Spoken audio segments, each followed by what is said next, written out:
তো সেদিনকে মাকে বলেছিলাম চিকেন খাবো, মা তো রেগে গিয়ে বললো 2 দিন পরে গ্যাস শেষ হয়ে যাবে, তোর এখন চিকেন খেতে হবে। চিকেন খেতে হবে না, ডিম খা। আমিও সেমন, ডিম আমি খাবো কিন্তু আমার স্টাইলে।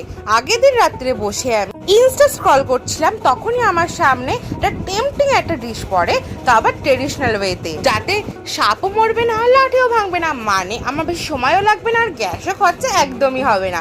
একদম হবে না বলাটা ভুল, একটুখানি হবে, কিন্তু আমার মাও রাগ করবে না। চলো আজকের এই ডিশটা কেমন করে বানালাম আমার ওয়েতে, সেটাই তোমাদের সাথে আজকে শেয়ার করব। ফার্স্টে 7টা ডিম নিয়েছিলাম, সেটাকে আমি বয়েল করে রেখে দিয়েছি। তারপর সেটাকে নুন হলুদ মাখিয়ে ভেজে নিলাম ভালো করে। তারপর একটা বাটিতে সর্ষে, পোস্ত, টক দই আর হলুদকে ভালো করে বেটে, তারপর আরও কিছু টক দই দিয়ে, তারপরে ওর মধ্যে সর্ষের তেল, নুন, চিনি ভালো মতো দিয়ে ওটাকে ফেটিয়ে আমি এগুলো ফেটাতে থাকি। আর তোমাদের সাথে আছে জরুরি একটা কথা আছে, শোনো। আমি তো নেল আর্টিস্ট, তোমরা সবাই সেটা জানো। তো এখন আমার অফারে চলছে 299 থেকে স্টার্টিং নেল। তোমরা যদি আমার কাছ থেকে নেল করতে চাও, ইভেন আমার কাছ থেকে যদি তোমরা নেল শিখতে পর্যন্ত চাও, সেটারও অফার চলছে। তোমরা তাতে ঝটপট এই ডিলটাকে গ্র্যাব করে নাও। রেসিপিতে ব্যাক করা যাক। ফ্যাটানো আমার হয়ে গেছে, এবার আমি সামান্য সর্ষের তেল দেব। তোমরা চাইলে এই মোমেন্টে একটু কালো জিরে দিয়ে দিতে পারো।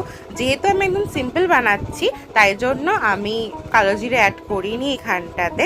তো তারপরে ফ্যাটানো হয়ে গেছে সব কিছু মিক্স করে। এবার এর মধ্যে আমি দিয়ে দিলাম নুন, কারণ আমার তো মনে হচ্ছে নুনটা কম মনে হচ্ছিল, তাই জন্য অর্ধেক করে রাখা যে ভাজা ডিমগুলো ছিল সেগুলো আমি একের পর এক এখানে সাজিয়ে দেবো, দিয়ে এটাকে স্টিম করতে হবে মাত্র 15 থেকে 20 মিনিট দেখে থাকো। একটা করে কমেন্ট করে যেও, পরের ভিডিওতে তোমাদের সবার নাম আমি আমার শাউট আউটে নেব। তার জন্য সুন্দর সুন্দর দেখে কটা কমেন্ট করে দাও দেখি গাইস। হ্যাঁ, এই যে চলে আসলাম আমার রেসিপিতে ব্যাক করে।